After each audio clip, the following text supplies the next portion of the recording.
Chabalas, this was the first month in a long time, years probably, that I took the time to write down what I wanted to do this month, kind of like a blueprint.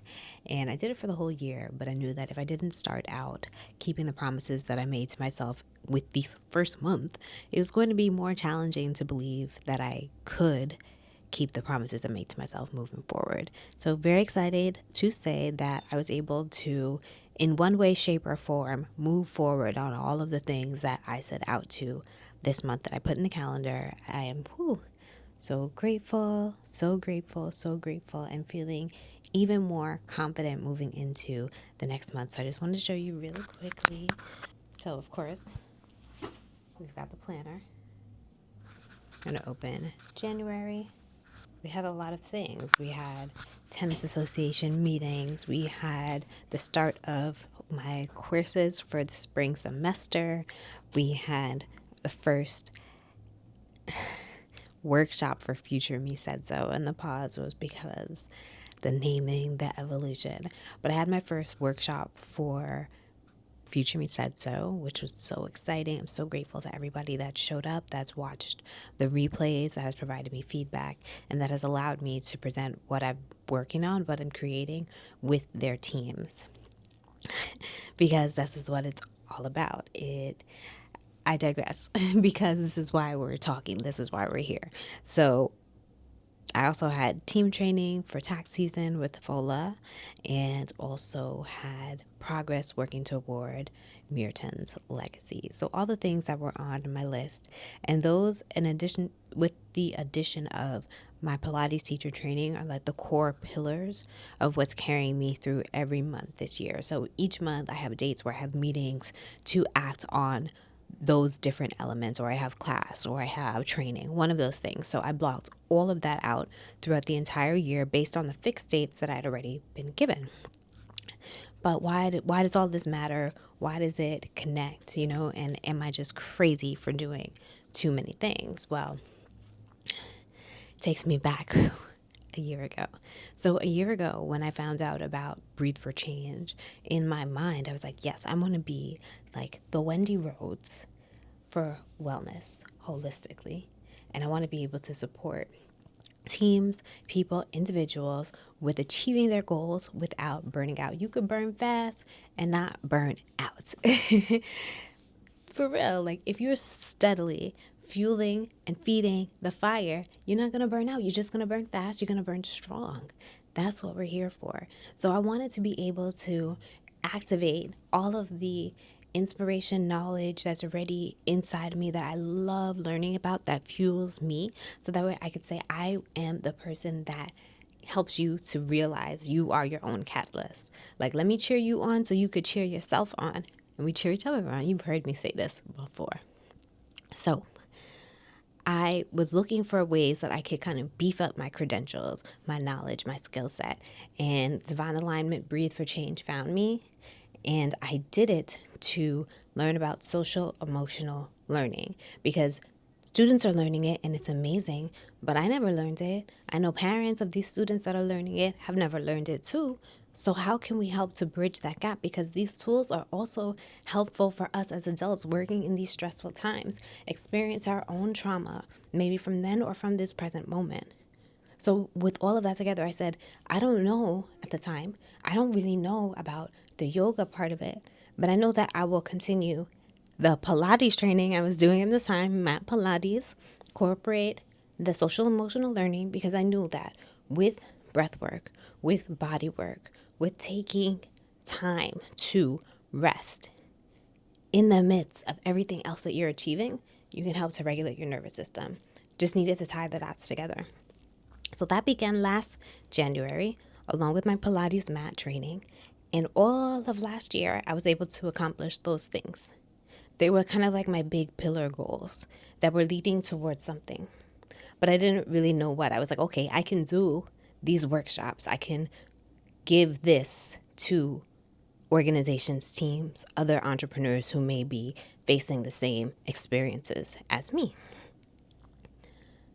And along that journey of completing my course curriculum, I found out about additional education that I could take to actually put my question in my mind into action as research. And it just was like, that's it. That's what we do. We're going to test this out, because if it works for you, or if it's this thought that is not leaving my heart, not leaving my mind, then I have to see it manifest somehow. And the one core thing about Breathe for Change is actually the trauma component. How we can use these tools to process the trauma we experience in our lives. And for a long time, for myself personally, I, could understand trauma on a surface level, I will say. I didn't feel like I had experienced so much personal trauma that really stuck out. Yeah, things happened. And maybe, of course, I could use more tools to process what happened, what has happened. But at the same time, it didn't feel debilitating. It didn't feel like something so earth shattering. And after I completed my course, I actually had a pretty earth shattering event happen to me. And it was from that exact moment that I found out the news. I was actually in therapy when I found out the news. I started putting the tools that I had learned through my course curriculum with Breathe for Change into action in my own life.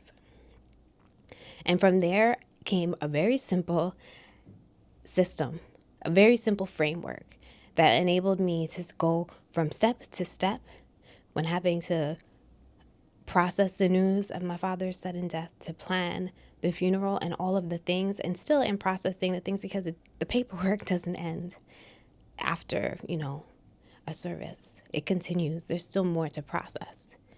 So how do I move through those moments?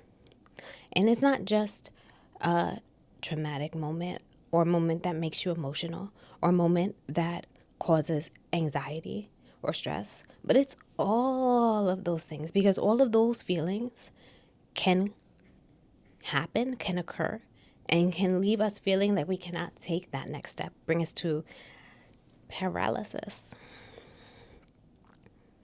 But returning to our breath allows us to move through it. And really, that's how I got through it, was returning to my breath over and over and over again.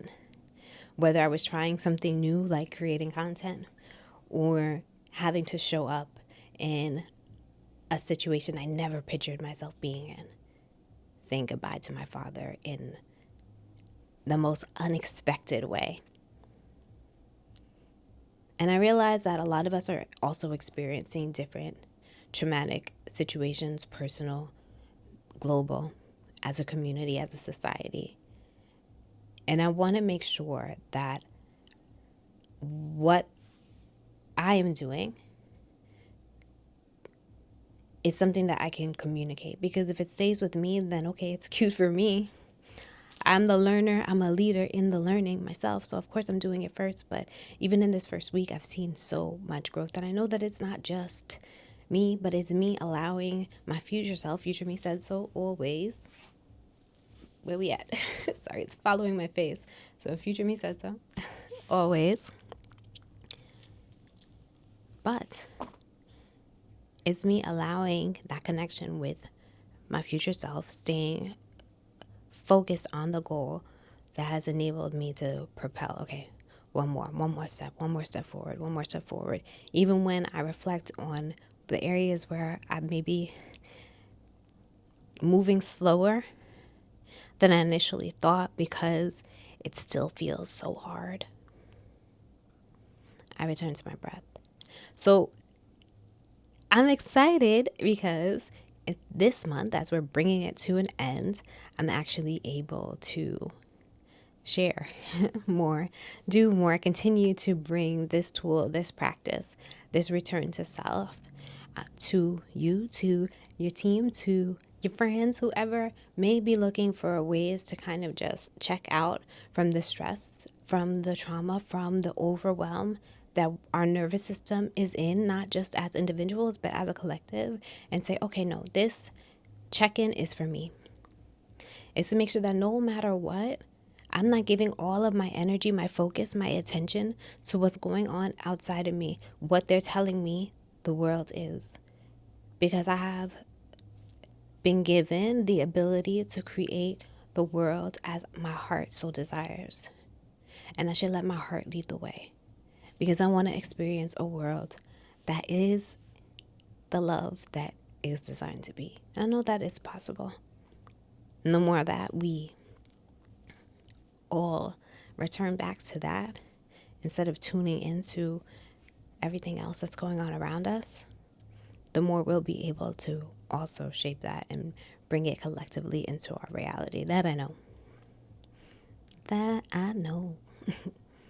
So, this is a weird kind of like intro, reset, introduction because I have to reset this month. We're going into too many things starting tomorrow that no longer have space for everything that I've been carrying. Like, if I want to call in everything that's coming, I have to release what I've been carrying and start that's physically, mentally, emotionally, like energetically. So doing that work now, and what has been helpful has been the check-ins. This has been the first week, the last week of the month that I've been really consistent with it. And that consistency, well, it just launched, first of all. So, like, I've been doing it off the record. I launched it on the 21st, I think. And then I've been doing it consistently as a practice for myself. Like, what is the self-care that I'm doing for myself? This first, celebrating my accomplishments first, checking in with myself first. And it's been making an impact. So between that and doing the research on the back end, like, okay, here's all my responses. What does it say about what I've been doing this week with the Future Me Said So GPT? I'm loving the results, not only what I could see reflected to me through the GPT, but also in my personal energy. Like, I know that there's a lot of hard things that I still have to do, like even today, hard things that I have to do today, but I'm going to push through it. I'm going to celebrate myself each and every step of the way. So I encourage you to do the same too. And you can join me. Oh my gosh. With clarity comes excitement, right?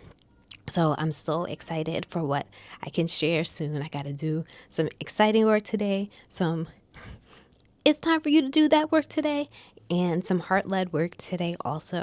And with all of those things, I can't wait to share a little bit more with you so you can see it too. Tomorrow. So we lean into fair word. We decided for fair word. Grateful to be in this next season with you. Peace, y'all.